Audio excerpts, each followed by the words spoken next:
একটি নামের সাথে মনে হয় আপনারা সবাই না হলেও বেশ কিছু মানুষ পরিচিত আছেন। ফাতেমা নামে একটি নাম। এই মেয়েটি আমার আম্মার সাথে জেলেও ছিলেন।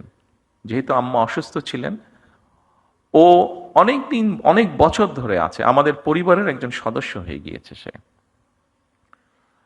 তো এখন দুদিন আগে তার এক আত্মীয়, ওর বাড়ি বরিশালের দিকে, তো দুদিন আগে তার এক আত্মীয়, আমরা এখানে প্রসূতি মায়ের কথা বলেছি, তার এক আত্মীয় বলে তার এরকম কমপ্লিকেসি দেখা দেবার পরে হাসপাতালে নেওয়া হলো। হাসপাতালে নেওয়ার সাথে বরিশাল হাসপাতালে নেওয়া হলো। বরিশাল হাসপাতালে নেওয়ার সাথে সাথে তারা বললো বিভিন্ন রকম কমপ্লিকেসি, ওখানে ইনকিউবেটর বোধহয় আপনি পাঠিয়েছেন না এক মিশন, তো নেই, তাকে সাথে সাথে ঢাকায় রেফার করা হচ্ছে। কিন্তু আমি যতটুকু শুনছি, আমি তো ডাক্তার না, বাট আমি যতটুকু বাসায় যাওয়ার পরে আমার স্ত্রীর কাছে শুনলাম যে সামান্য বেসিক জিনিসটা ওখানে দেওয়া সম্ভব হয়নি বা দিচ্ছে না, ঢাকায় সাথে সাথে পাঠিয়ে দিচ্ছে।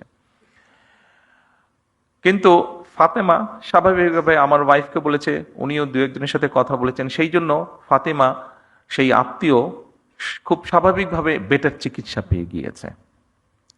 কিন্তু প্রশ্নটি সেটা হচ্ছে, সবাই তো ফাতেমা না, বা সবাই ফাতেমার আত্মীয় না। ফাতেমার আত্মীয় হয়তো সে যেহেতু ফাতেমা ছিল, সেই জন্য আমার স্ত্রী ঘটনাটি জানতে পেরেছে, স্বাভাবিকভাবে উনি টেক কেয়ার করেছেন। তার আত্মীয়টা বাচ্চাটা হয়েছে বাট অসুস্থ, তারপরেও মোটামুটি ভাবে ম্যানেজ করা গিয়েছে, ঢাকায় আর আনতে হয়নি খুব সম্ভবত, যতটুকু আমি জানি। আর সামহাও মিনিস্টার সাহেবও জানার পরে উনিও কিছুটা ইন্টারফেয়ার করেছেন, ফলে এখান থেকে সাথে সাথে একটা মেশিন বোধহয় ছিল না, মেশিনটা বোধহয় পাঠানো হয়েছে, ফলে ওর আত্মীয়র বদলতে অনেকগুলো শিশু এখন সেই সুবিধাটা পাবে, অনেকগুলো শিশু সেই কষ্ট থেকে বা সেই সমস্যা থেকে, সেই বিপদ থেকে বেঁচে যাবে।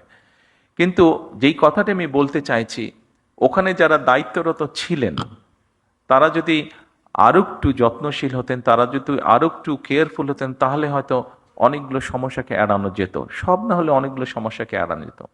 আপনাদের কাছে আমার অনুরোধ থাকবে, এই দেশের একজন নাগরিক হিসাবে আমাদেরকে সাহায্য করুন, সরকারকে সাহায্য করুন, যেন আমরা কাউকে ফাতেমার আত্মীয় হওয়ার প্রয়োজন হবে না। যে কোনো মানুষ যাতে মিনিমাম হলেও চিকিৎসা সুবিধাটি দিতে পারেন। আর আপনাদের যে সমস্যাগুলো আছে, আপনাদের কাজ করতে গিয়ে যে সমস্যাগুলো আছে, আপনারা এখানে উল্লেখ করেছেন, সেই সমস্যাগুলো একবারে আমাদের পক্ষে সমাধান করা সম্ভব না, এটি আপনারাও বুঝতে পারেন।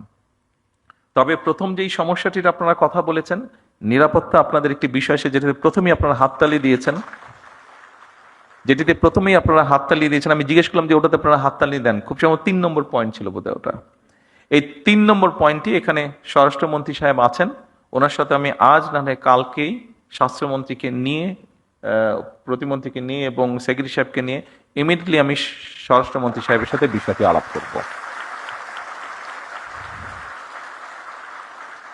কারণ স্বভাবতই আমি যদি আমার নিরাপত্তা নিয়ে চিন্তিত থাকি, অন্য কোনো কাজে আমি কনসেন্ট্রেট করতে পারবো না।